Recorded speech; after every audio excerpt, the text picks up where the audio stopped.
Hello student, my name is Suraj and I am going to teach you AWS services, especially EC2 instance and how to deploy a Docker container in it using web services like MoneyStack, in which we have built our application in Next.js, backend services like Node.js and Express.js, and MongoDB cluster for database collection. हमारे पास जो project overview है वो इस type से है कि हम सबसे पहले ए डब्ल्यू एस का EC2 इंस्टेंस क्रिएट करेंगे। देन उसमें हम इंस्टॉल करेंगे डॉकर को। देन गिटहब से अपनी रेपो को हम क्लोन कर लेंगे उसमें। देन हमारा स्टेप क्या होगा, हम डॉकर की जो हमारी फाइल है उसको बिल्ड करेंगे और डॉकर के जो कमांड होगी डॉकर रन, उसको यूज करके हम अपनी कंटेनर को रन करेंगे। पोर्ट 80 पर हमारी सर्विस एक्सपोज रहेगी 5001। तो हमारा जो फाइनल आउटपुट होगा हमारे सर्वर पर, जो हमारी EC2 इंस्टेंस की पब्लिक IP होगी, उस पर हमारा जो पोर्ट होगा 5001 पर हमारी सर्विस एक्सपोज रहेगी, जो हम इसको देख सकते हैं या यूज़ कर सकते हैं। हमको उसमें 5001 को यूज़ करने की ज़रूरत नहीं है, ओनली पब्लिक IP के थ्रू हम अपनी सर्विस को एक्सेस करेंगे। बिना किसी देरी के स्टार्ट करते हैं। तो मैंने ऑलरेडी ecom नेक्स्ट करके अपना जो इंस्टेंस है वो क्रिएट कर रखा है, बट मैं आपको एक नया इंस्टेंस क्रिएट करके दिखाऊंगा नहीं, बट आपको स्टेप में बता दूंगा कि कैसे कैसे आपको स्टेप फॉलो करने हैं। वीडियो थोड़ा लंबी हो सकती है, but I will try to explain it in a simple terms and it will not take your much time. Just start launch instance। यहाँ पे क्लिक करना होगा। नाम आप कुछ भी दे सकते हैं, लाइक मैंने DSDS ऐसा नहीं देता हूँ, लाइक मैं देता हूँ ecom1, ये दे दिया मैंने। मशीन इमेज हम सेलेक्ट कर लेंगे। इसका यूज होता है कि हम कौन सा ऑपरेटिंग सिस्टम यूज़ करना चाहते हैं। देन इंस्टेंस टाइप, इसमें हमको मेमोरी एंड CPU यूजर्स के लिए होता है, तो इसमें फ्री टियर एलिजिबल का हम यूज़ कर लेंगे। की पेयर हमको सेलेक्ट करना होता है यहाँ से, और क्रिएट कर सकते हैं आप यहाँ से, लाइक RSAN PEM क्रिएट करना और नाम कुछ भी दे देना। उसके बाद आपको यहाँ पे शो होगा, उसको सेलेक्ट कर लेना है आपको, जैसे कि मैंने ये सिलेक्ट कर लिया node AWS। Network setting use होती हैं हमारे पास इनबाउंड और आउटबाउंड ट्रैफिक के लिए, कि हमको कौन सा ट्रैफिक अलाउ कराना है और कौन सा ट्रैफिक अलाउ नहीं करवाना है, और कौन से पोर्ट ओपन करने हैं। तो अलाउ HTTPS एंड HTTP कर लेना आप। यहाँ पे हमको फ्री टीयर के लिए 30 GB मैक्सिमम स्टोरेज मिलती है, आप यहाँ पे देख सकते हैं। उसके ज़्यादा यूज़ करने पे आपको चार्ज पे करने पड़ेंगे, तो मैं 28 यूज़ कर लेता हूँ। आप भी 28, 29 और 30 GB तक यूज़ कर सकते हैं। देन एडवांस सेटिंग में हमको कुछ नहीं करना है, लॉन्च इंस्टेंस आप कर लेंगे यहाँ से। तो मेरे पास ऑलरेडी है तो मैं नहीं करूँगा। आपको इस टाइप से आपका पोर्ट आ जाएगा, सॉरी आपकी सर्विस आ जाएगी रनिंग। पहले आपको पेंडिंग होगा, फिर थोड़ी देर बाद आपको रनिंग में आ जाएगी। आपको यहाँ पे सिंपली क्लिक करना है, कनेक्ट करना है। यहाँ से भी आप कनेक्ट कर सकते हैं, EC2 इंस्टेंस कनेक्ट से यहाँ पे कनेक्ट कर लेंगे, और डायरेक्टली आप यहाँ से SSH क्लाइंट से कनेक्ट कर सकते हैं। ओके, मैं इसको कॉपी कर लेता हूँ, और आपको याद रखना है, जैसे कि अभी मैं अपनी पावर सेल पे आना है, फिर आपको याद रखना है कि आपने कौन से फोल्डर में अपनी जो की पेयर है उसको डाउनलोड कर रखा है। जैसे मैंने डाउनलोड फोल्डर में ही है, तो आपको उसी फोल्डर में जाना है, डाउनलोड्स। देन आपको जो वहाँ से कॉपी किया है SSH की कमांड, उसको कॉपी कर देना है और पेस्ट कर देना है। देन वन थिंग कि अगर आपको आपके मोड चेंज करने के लिए बोलता है, जैसे read write and execute permission के लिए बोलता है, तो आपको यहाँ से इस कमांड को पहले रन करना है, देन इस कमांड को बाद में रन करना है। तो अभी मेरे पास तो परमिशन है। सबसे पहले मैं इसको क्लियर करके दिखा देता हूँ आपको। क्लियर कर ली मैंने। अभी हमको क्या करना है, डॉकर इंस्टॉल करना है। तो डॉकर इंस्टॉल करने के लिए आपको क्या करना पड़ता है, सूडो कमांड रन करनी पड़ती है। मैं अभी वो आपको कमांड शो करता हूँ 1 सेकेंड में। हाँ, मेरे पास जो कमांड है मैं आपको अभी शो कर रहा हूँ। हमको एग्जीक्यूट करनी है ये कमांड, sudo apt अपडेट। इसको कॉपी करेंगे, पेस्ट करेंगे और एग्जीक्यूट करेंगे एंटर के से।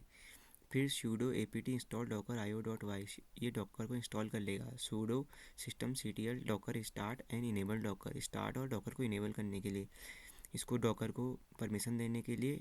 एंड न्यू ग्रुप बनाएंगे हम डॉकर का, ये यूजर ग्रुप बनाने के लिए। देन फाइनल कमांड देंगे हम डॉकर वर्जन एंड एंटर। हमको कैसे करना है, जस्ट जैसे मैंने लास्ट कमांड को कॉपी करनी है, यहाँ से डॉकर वर्जन पेस्ट कर लेंगे एंड देन एंटर करेंगे। ऐसे आपकी कमांड एग्जीक्यूट होगी। तो आपको ये कमांड सारी एग्जीक्यूट करनी है। देन डॉकर वर्जन करेंगे तो आपको इस टाइप से वर्जन शो हो जाएगा। देन हमको नेक्स्ट क्या करना है, हमको अपनी गिट रेपो क्लोन करनी है। ठीक है, जो हमारे पास अभी गिट रेपो है वो है नेक्स्ट.js ई कॉमर्स ऐप की। इसमें हमारा ई कॉम का एक फ़ोल्डर रहेगा। इसके अंदर ऐप के अंदर हमारे सारे रहेंगे बैकएंड एंड फ्रंट एंड से रिलेटेड कोडिंग। वो भी हम ई कॉम पे जाएंगे और यहाँ पे हमारे पास डॉकर फाइल होगी। इसमें हमने मल्टी स्टेज के लिए लिखा है, डिपेंडेंसी स्टेज के लिए नोड अल्पाइन को यूज करेंगे हम। वर्क डायरेक्टरी हमारी ऐप रहेगी। एंड बिल्ड स्टेज के लिए npm ci करेंगे। जो डेवलपर ने डिपेंडेंसी यूज़ करी है वही हमको इंस्टॉल करनी है। देन एक्सेसिबल पोर्ट रहेगा हमारा 5001 एंड कमांड रहेंगी एग्जीक्यूट के लिए नोड एंड server.js। तो अभी हमारा डॉकर फाइल वाली चीज़ कंप्लीट हो चुकी है। तो हम यहाँ से क्या करना है, हमको इस कोड को कॉपी कर लेना है। Then we will run the command git clone and then paste it on here. Then हम इसको एग्जीक्यूट कर लेंगे। तो मैंने ऑलरेडी करा हुआ है, मेरे को करने की ज़रूरत नहीं है। आप ऐसे करके अपनी पैकेज को रेपो को एग्जीक्यूट कर सकते हैं। तो मैं अभी इसको हटा लेता हूँ। तो अभी मेरे पास क्या करना है, जब आपका गिट क्लोनिंग पूरी हो जाएगी एल करना है। एल के बाद आपको फोल्डर दिखेगा, उसके अंदर एंटर करना है दिस टाइप से। इसको कॉपी करके यहाँ पे पेस्ट करके एंटर करना है, एल करना है। ई कॉम के अंदर भी एंटर करना है क्योंकि हमारा जो मेन कंपोनेंट है जिसमें हमारे कोडिंग हुई है बैक एंड फ्रंट एंड की, वो ई कॉम है। ई कॉम में आपको देखेंगे एल एस करेंगे तो आपको ये सारी चीज़ें मिल जाएंगी इसमें ई कॉम में। ओके, तो हमको क्या करना है, सबसे पहले अगर हम LSA करेंगे, इसमें LSA करेंगे, हमको हिडन फाइल भी देखनी है। हमारे पास अभी यहाँ पे LSA में जो हमारी हिडन फाइल होती हैं जिनको शो नहीं किया जाता है, डॉकर इग्नोर और ये .env फाइल है तो ये .env को क्या करना है, आपको ये क्रिएटेड नहीं मिलेगी क्योंकि गिट पे .env पुश नहीं होती है। तो आपको क्या करना है, नैनो इसी फोल्डर में nano.env एंड आपको यहाँ पे अपने क्रेडेंशियल पेस्ट कर देने हैं। उसके बाद आप क्या करेंगे, Ctrl+X, फिर आपको ऑप्शन दिखाएगा यस नो का, आप वाई एंटर करना एंड देन एग्जिट करेंगे आप ऐसे Ctrl+X से। ओके, Ctrl+O से आपकी कमांड सेव हो जाती है वहाँ पे। अभी हमारे पास ये हो गया है। अब हमको क्या करना है, नेक्स्ट जो हमारे पास सब चीज़ें क्लियर हो गई हैं, हमारी एनवी बन गई है। उसके बाद आपको डॉकर बिल्ड कमांड यूज़ करनी है। Docker build T and Docker app, हमारा ई कॉम ऐप करके हम ऐप बनाएंगे और इसमें हमारी पैकेज डिपेंडेंसी इंस्टॉलेशन का एंड सारी चीज़ें होंगी। तो आप इसको ऐसे ही यहाँ से कॉपी करें, इस टाइप से आप इसको कॉपी कर लेंगे एंड यहाँ पे आप क्लियर कर लूँ कंसोल को, यहाँ पे आप इसको पेस्ट कर लेंगे, पेस्ट करेंगे, एंटर कर लेना, आपका बिल्ड हो जाएगा। देन आप नेक्स्ट करेंगे सूडो से, आप डॉकर बिल्ड को भी सूडो से कर सकते हैं। इसको भी आप रन करेंगे और हम पोर्ट 80 पे क्या करेंगे, 500 को एक्सपोज करेंगे। तो जब हमको एक्सेस करना होगा, हमको अपने जो EC2 इंस्टेंस होगा उसमें पोर्ट 80 को ओपन करना होगा ताकि जो हमारी 501 की सर्विस है वो एक्सपोज रह सके। सो हम इसको रन कर लेंगे। अब इसको हमने कॉपी किया, यहाँ पेस्ट कर लेंगे। देन इसको करने के बाद हमको सिंपली क्या करना है, इस वाली कमांड को एग्जीक्यूट करना है। अगर आपको आपके डॉकर फाइल यहाँ पे डॉकर फाइल में आपको अपनी env फाइल अगर यहाँ पे दिख रही है तो क्या होता है, हमारा सक्सेसफुली हमने कंप्लीट कर दिया है। तो अब हमारा ये स्टेप कंप्लीट हो चुके हैं। हमको नेक्स्ट क्या करना है, back to our EC2, then go to instance,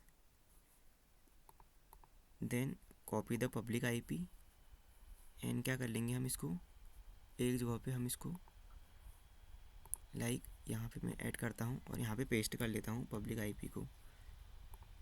okay, enter कर लेंगे। ये थोड़ा टाइम लेगा क्योंकि थोड़ा ये टाइम लेगा अभी।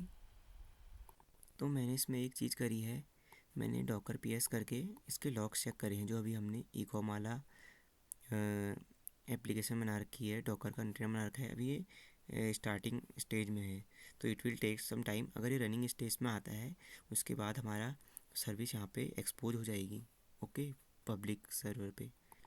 सो मैं अभी इसको कॉपी कर लेता हूँ एंड देन यहाँ पे पेस्ट करूँगा, इसको पेस्ट करता हूँ। तो मैंने अपनी पब्लिक आईपी से इसको एक्सेस किया, तो अभी आप देख सकते हैं हमारी एप्लीकेशन जो है अब आ गई है। मैं यहाँ पे ऐड टू कार्ट करता हूँ तो ये आइटम एडेड सक्सेसफुली, इसको चेक कर लेंगे, क्लियर कार्ट कर देंगे, यहाँ से रिफ्रेश करेंगे तो ये, तो एक्चुअली हमारी जो एप्लीकेशन है अभी रनिंग स्टेज में आ गई है। तो इस टाइप से हम अपना जो कोई वेब एप्लीकेशन है उसको डॉकर कंटेनर क्रिएट करके EC2 इंस्टेंस की हेल्प से एक वर्चुअल सर्वर पे डिप्लॉय कर सकते हैं। Thank you for this tutorial.